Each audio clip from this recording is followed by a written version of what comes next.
Hello guys, welcome back to my channel. This is Expressive Tone TV, conveying your thoughts and feelings to the world. Guys, new updates. What is the effects of not disqualifying Tinubu on the judiciary, on the Nigerian constitution, on the Ecowas sub-region, and also on Nigerians as a whole, Nigerians living all over the world? What is the effect on us if Tinubu is not disqualified, if Tinubu is allowed to continue after all the evidences before the court? Please, I don't want to talk much. I want you to watch a video where you will see all the effect. Subscribe to my channel, press the notification bell, like the video. Please drop your comments below. I want to hear your own side. What do you think is the effect? Maybe there are some effects that I have not seen that you know. Please drop your comments. Let me see them. I will be glad. I want to see them. And also, please share the video. For those of you that are my returning subscribers, I say thank you. For those of you that are viewing me, you have not subscribed, please subscribe to me. Subscribe to my channel. It does not cost you anything. It does not cost you extra money to subscribe. You will be the first to know when a new video is dropped. Final addresses of PDP and Labour Party. We decided to make this compilation of the consequence of not disqualifying Tinubu. But before we see all that, let's show you the timeline of what is remaining in court, because a lot of people are asking, when will the judgment be delivered? Yes, that shows how anxious people are to see that justice is done. The respondents are expected to finalize their replies on Friday, 28th July 2023. After that, all parties will reconvene for the adoption of addresses. After the adoption of addresses, the court will now enter into serious deliberations. During the process of deliberations, they will also write their judgment. It is in this period that they will communicate to the public the day they will deliver judgment, the day a judicial earthquake will happen in Nigeria, the day justice will prevail or justice will be denied. So going forward, you can see that no one actually knows the judgment day.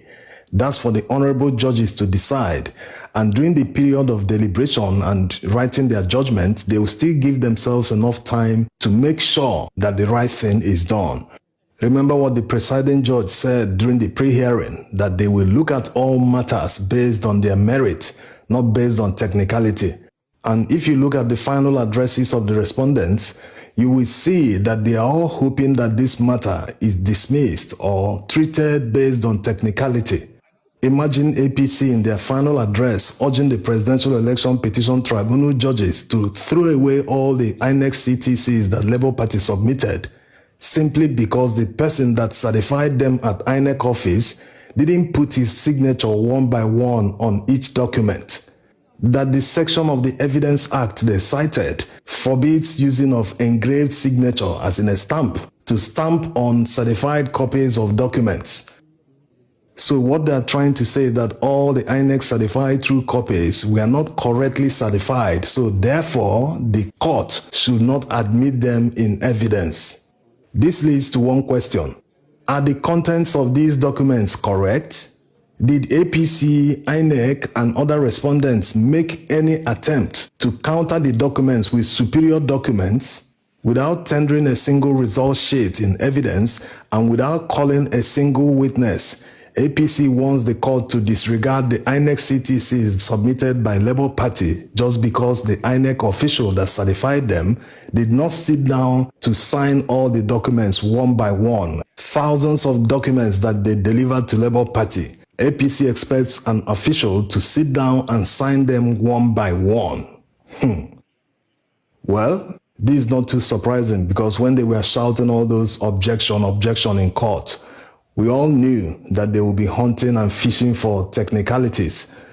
But the judges know better. After all parties agreed not to object to INEC CTCs or any other CTCs for that matter. So it's of no consequence.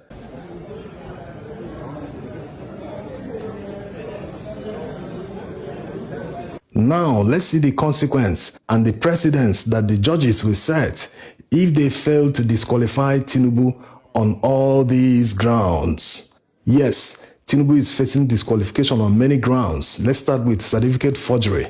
There are many celebrated election disputes where the Supreme Court disqualified a candidate because of certificate forgery. So what if they don't do it in the case of Tinubu?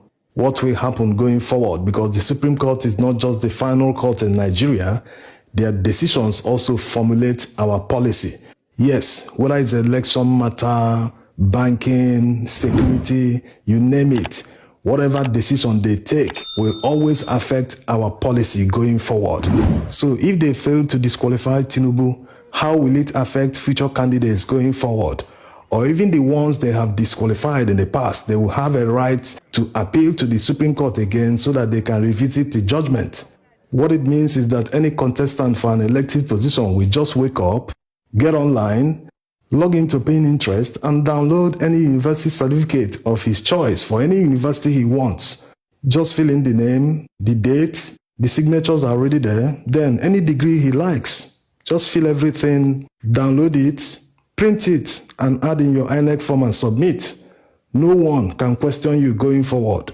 If it is brought in any court, no court can disqualify you based on the certificate from paying interest, because that's exactly what Tinubu submitted. So if that judicial precedence is set that someone who goes online to download a university certificate and goes on to submit it to INEC, that person didn't forge the certificate, if that precedence is set, going forward, anyone can do the same thing and no disqualification. The person will win an election and, life goes on.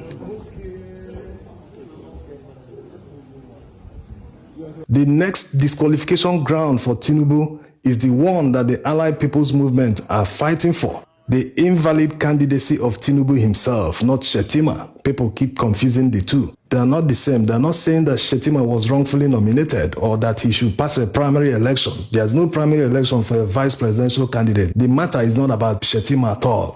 They're only saying that according to the law, it permits the presidential candidate to replace his vice presidential candidate within 14 days after the first one withdrew from the position. And for the fact that Tinubu failed to appoint Shettima within 14 days, his candidacy became invalid according to the law. So at that point, for APC to have a candidate in the election, they should have conducted a fresh primary to determine their presidential candidate, not vice presidential candidate. So failure to conduct a fresh primary to determine a presidential candidate makes their ticket invalid. So if Tinubu is not disqualified based on invalid nomination, what will be the consequence going forward in Nigerian politics? Well, the reason this law was made in the first place was to checkmate abuse by politicians. There are time limits the law prescribes for candidates to attend certain stages. These time limits govern the election from primary election up to election proper. That's why there is a time limit for campaigns. This to make sure that there is orderliness, no lawlessness, no impunity. It will also help INEC because during elections, they have their hands full. They can't be expecting you to already have a candidate and at the late hour you say, I've changed the candidate, this is a new candidate. No. They have to print ballots on time ahead of the election. So they can't continue waiting for you. That's why everything has time limit. So going forward, that means election might be postponed because a candidate failed to abide by the time limits. A lot of scenarios, in fact, all the gains we made from the amendment of the Electoral Act 2010 would be like a waste. So going forward, anyone can do anything he likes, break all barriers, break all time limits, nothing will happen. You will still contest the election, and if you eventually win, you'll be declared winner. No one can challenge you based on the fact that you missed the 14-day deadline to appoint a new vice presidential candidate after the first one withdrew his nomination. So that's that.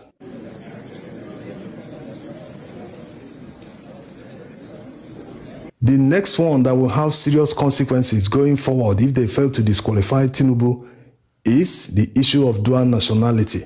Not just holding the passport alone, he still lied about it on his INEC form. So what's the consequence going forward? This one has serious consequences going forward because many people can say anything in their INEC form no scrutiny is required. If you take them to court, they will free them. They will say, no, he said he didn't do it, so that's it. There's also the risk of having someone whose allegiance is to another country. Someone like Tinubu has family in the United States. He has a home in the UK. He's always in France. Someone like that, his allegiance might be to another country, not even Nigeria. Look at the time of Buhari. He gave out justifications for building a rail line to Niger Republic instead of the economic reasons. Yes, there might be economic reasons. Of course, you should have built to Nigerian cities first because here, we generate more revenue here than Niger Republic will ever do. And immediately he left power, he went to Niger Republic. So going forward, this is the risk the country will face. Many people whose allegiance are to other countries will come to Nigeria and do whatever they like. They can even make decisions that will favor a particular country at the detriment of Nigeria. So it has serious consequences going forward if he's not disqualified based on the dual nationality. And he willfully took up the nationality, not like he got it from birth, like the Constitution says. And if someone willfully takes up a nationality, that means the person must swear an oath of allegiance to the country.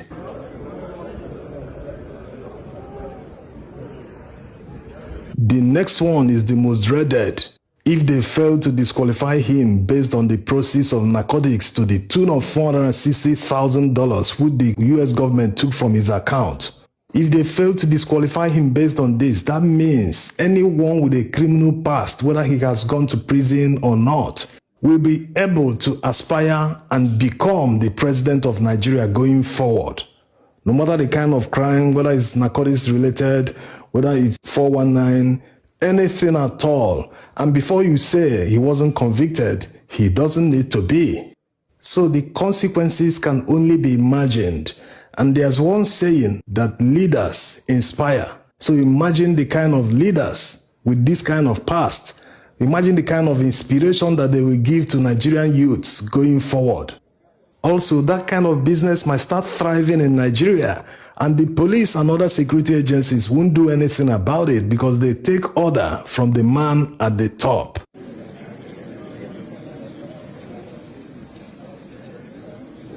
The next one is the double nomination of Shettima. Although many people think that this has been dealt with by the Supreme Court, but if you check the arguments of the Labour Party in their final address, you will see that the Supreme Court did not address the matter. They only addressed locus standi, and going by the evidence presented by the Labour Party, there's a high chance that they will be disqualified based on the double nomination of Shettima. What of if they don't? That means the same consequence faced in that of the APM, the invalid nomination. It will affect our policy the same way going forward. Now, apart from all the disqualification grounds, there's still a constitutional ground that Tinubu failed to meet. He failed to score 25% of the total scores in the FCT as required by the Constitution. Are they going to bend this rule for one man? That would mean they will need to rewrite the Constitution in order to suit him. But the judges can't do this because they are judges. The rewriting and amendment of the Constitution and making of laws is the job of the legislature.